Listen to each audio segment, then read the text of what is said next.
إن الله وملائكته يصلون على النبي يا أيها الذين آمنوا صلوا عليه وسلموا تسليما. السلام علیکم ورحمۃ اللہ وبرکاتہ. بسم اللہ الرحمن الرحیم. نحمدہ ونصلی علی رسولہ الکریم. اما بعد. محترم سامعین، تقریروں کی یہاں سیریز میری کتاب موٹیویشنل حدیث اور اونلی صحیح حدیث پر مبنی ہے. صحیح بخاری حدیث نمبر 6011 میں حضرت نعمان ابن بشیر رضی اللہ عنہ سے روایت ہے: حدثنا ابو نعیم حدثنا زکریا عن عامر قال سمعته يقول سمعت نعمان ابن بشیر يقول قال رسول اللہ صلی اللہ علیہ وسلم ترى المؤمنین فی تراحمهم وتوادهم وتعاطفهم كمثل الجسد اذا اشتكى عضو تداعى له سائر جسدی بالسہر والحمى. رسول کریم صلی اللہ علیہ وسلم نے فرمایا، مومنوں کی ایک دوسرے سے آپسی محبت، رحم دلی، التفات، نرم خوئی، دلار اور تعاون کی مثال ایک جسم کی طرح ہے کہ جس کا ایک حصہ جب کسی تکلیف میں ہوتا ہے تو جسم کے باقی سبھی حصے پورے جسم میں بیداری اور بخار کے ذریعے اس ایک حصے کے تکلیف میں اس کے ساتھ کھڑے ہوتے ہیں، شریک ہوتے ہیں، اس کا ساتھ دیتے ہیں، خود پر بھی تکلیف اور پریشانی اوڑھ لیتے ہیں، خود بے پریشان ہوتے ہیں. یہ حدیث صحیح مسلم حدیث نمبر 6586 جس کا انٹرنیشنل نمبرنگ 2586 ہے میں بھی نقل کی گئی ہے.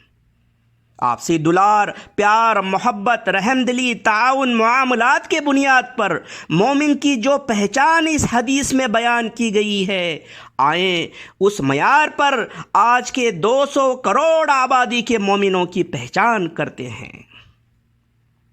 کیا کسی مومن کو تکلیف میں دیکھ کر ہمیں بھی تکلیف ہوتی ہے؟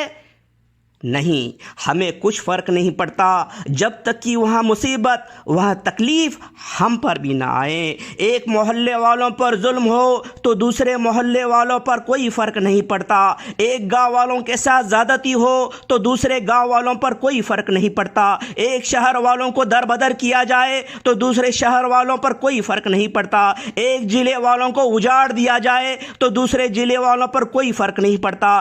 ایک ریاست والوں کو ہلاک کر دیا جائے تو دوسرے ریاست والوں پر کوئی فرق نہیں پڑتا. ایک ملک سے قوم کا صفایا کیا جائے تو دوسرے ملک والوں پر کوئی فرق نہیں پڑتا. کسی کو مارا کاٹا جلایا جائے تو ہمیں کوئی فرق نہیں پڑتا تب تک کہ جب تک ہم پر کوئی آنچ نہیں آتی. برما، فلسطین، بر صغیر کہیں پر بھی کچھ ہو تو ہمیں کوئی فرق نہیں پڑتا کیونکہ ہم تو محفوظ ہیں. پھر کسی کے تکلیف سے ہمیں کیا لینا دینا؟ ہم تو قوم کے لوگوں کو تکلیف پہنچانے میں یقین رکھتے ہیں.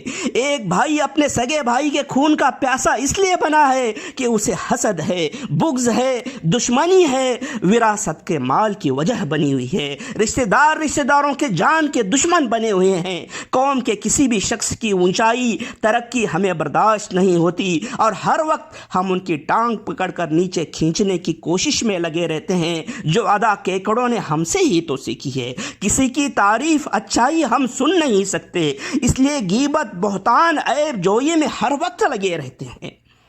حسد اور دشمنی کی وجہ سے نقصان پہنچانے کی نیت سے کیا جانے والا کالا جادو، سفلی عمل سب سے زیادہ ہماری قوم میں کیا جاتا ہے جو اکثر قریبی رشتہ دار ایک دوسرے کے خلاف کرتے ہیں. فراڈ، چیٹنگ، دھوکے بازی کی تو ورلڈ ریکارڈ ہم نے قائم کیے ہیں. کئی لوگ قرآن پر ہاتھ رکھ کر اللہ کی جھوٹے قسمیں کھا کر ٹھگی کرتے ہیں. ان کے مکڑ جال میں شریف، رحم دل مومن پھنس جاتے ہیں جو انہیں بڑی رقم قرض کے طور پر دے دیتے ہیں. پھر رحمان کی جھوٹی قسمیں کھانے والے شیطان اپنے ساتھی شیطانوں کے ساتھ مل کر اس رحم دل مومن کے خلاف سازشوں کا ایسا ننگا ناچ کرتے ہیں کہ اسے خون کے آنسو رونے پر مجبور کرتے ہیں. ایسا رحم دل مومن پھر کسی اور ضرورت مند کو قرض دینے کی کبھی ہمت نہیں کر پاتا کیونکہ اسے لگنے لگتا ہے کہ کسی کو قرض دینے سے بڑا سنگین جرم آج کے زمانے میں کوئی اور نہیں. سامعین، بخاری اور مسلم کی حدیث مومنوں کو ایک جسم مانتی ہے، مومنوں کی امت کو ایک جسم مانتی ہے، مگر آج 200 کروڑ کی قوم کو دیکھے تو پتہ چلتا ہے کہ وہاں ایسے خونخوار گروہوں میں بٹی ہوئی ہے جو ایک دوسرے کے خون کے پیاسے بن چکے ہیں۔ یہاں گروہ ہے فرقے جو ایک دوسرے کے ہلاکت سے کم پر راضی نہیں، ہر ایک کی نظر میں دوسرا فرقہ کافر ہے، اور اس کا اعلان اپنی زہریلی زبانوں سے ان کے رہنما لگاتار کرتے رہتے ہیں۔ ان کا زہر ایسا کہ کسی ناک سانپ کو بھی پیچھے چھوڑ دے۔ مسجدوں کے باہر بورڈ لگے ہیں کہ دوسرے فرقے کا نمازی مسجد میں آئے گا تو مارا پیٹا جائے گا۔ جنازے کے پاس کھڑے ہو کر رہنما اعلان کرتا ہے کہ دوسرے فرقے کا اگر جنازے کے نماز میں شریک ہوگا تو گھسیٹا جائے گا۔ شادیوں میں بھی ایسا اعلان ہوتا ہے۔ ایک جنازے کی نماز دوسرے فرقے کے امام نے پڑھائی تو سب مقتدیوں کی شادی ٹوٹ جانے کا اور انہیں دوبارہ سے نکاح پڑھوانے کا بیتکا فتویٰ دیا گیا۔ عمرہ حج میں امام حرم کے پیچھے نماز نہیں پڑھتے اور ایسا کرنے کو کفر کہتے ہیں۔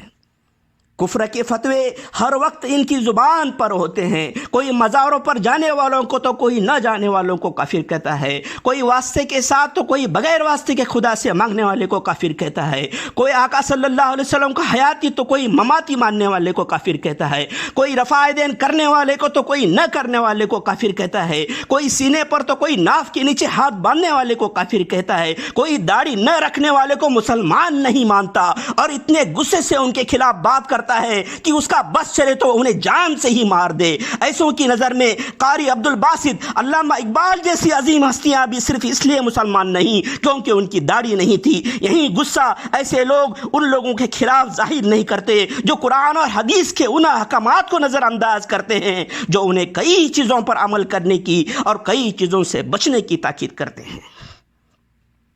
بات بات پر ہر دوسرے کو گالی دینے والے ان لوگوں کی زبان پر ڈر کے مارے تب تالا پڑ جاتا ہے جب انہیں اللہ اور رسول اللہ صلی اللہ علیہ وسلم کی توہین کرنے والے، مسجد اور قرآن کی بے حرمتی کرنے والے، معصوموں کی قتل غارت گیری کرنے والوں کے خلاف کچھ بولنے کے لیے کہا جاتا ہے۔ تو کیا ایسے لوگ جنہیں قرآن حدیث کے احکامات سے کوئی غرض نہیں، قوم اور قومیت سے کوئی مطلب نہیں، کیا یہ سب وہی مومنوں کی امت ہے جس کے لیے ہمارے آقا صلی اللہ علیہ وسلم ہر وقت آنسو بہایا کرتے تھے؟ اس کا جواب ہمیں قرآن دیتا ہے۔ سورہ نور سورہ نمبر 24 آیت نمبر 55 میں اللہ سبحانہ تعالیٰ کا وعدہ ہے، وعد اللہ الذین آمنوا منکم وعملوا الصالحات لیستخلفنہم فی الارض کما استخلف الذین من قبلہم۔ جو مومن ایمان اور اعمال صالح کی شرطیں پوری کرے ان سے اللہ کا وعدہ ہے کہ وہ انہیں زمین پر خلافت، حکومت، برتری، بلندی، شان، غلبہ عطا کرے گا جیسے کہ اس نے ان سے پہلے والے مومنوں کو عطا کی تھی۔ سامعین، اللہ اپنے وعدے کا پکا ہے۔ اب ذرا اس 200 کروڑ کی آبادی کو دیکھو جن میں سے زیادہ تر لوگ دنیا والوں کی ٹھوکروں میں پڑے ہیں، وہ ہرگز مومنوں کی امت نہیں ہو سکتے، ورنہ آج عروج پر ہوتے، لوگوں کے سر کا تاج بن کر راج کر رہے ہوتے۔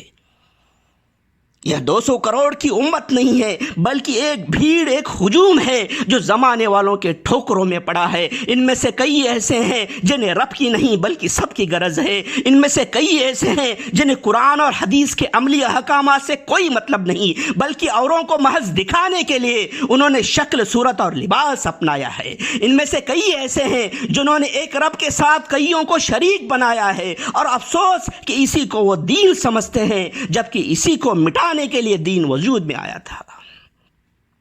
ان میں سے کئی ایسے ہیں جن کا نام مسلمانوں جیسا اس لیے ہے کہ وہ ان کے والدین نے دیا تھا، مگر اس سے زیادہ ان کا دین سے کچھ بھی تعلق نہیں، نہ ایمان، نہ اعمال صالح، نہ حق اور نہ صبر کی دعوت۔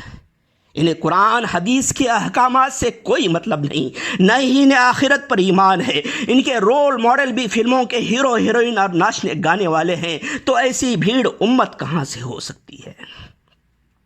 صرف نام سے مسلمان ہونے والوں کا اسلام سے کیا لینا دینا؟ نام کے مسلمان تو منافقوں کے سردار عبداللہ ابن ابی ابن سلول اور اس کے ساتھی بھی تھے، عمرو ابن ہشام یعنی ابو جہل اور عبد العزیٰ ابن عبد المطلب یعنی ابو لہب کے نام میں مسلمان جیسے ہی تھے۔ آقا صلی اللہ علیہ وسلم سے بے انتہا دشمنی رکھنے والے امیہ بن خلف، ولید بن مغیرہ، العاص بن وائل سہمی، نضر بن حارث، عقبہ بن ابی معیط، شیبہ بن ربیعہ، عتبہ بن ربیعہ، ولید بن عتبہ لعنت اللہ علیہم کے نام بھی مسلمان جیسی ہی تھے۔ سلمان رشدی، وسیم رضوی، طارق فتح کے نام بھی مسلمان جیسی ہیں۔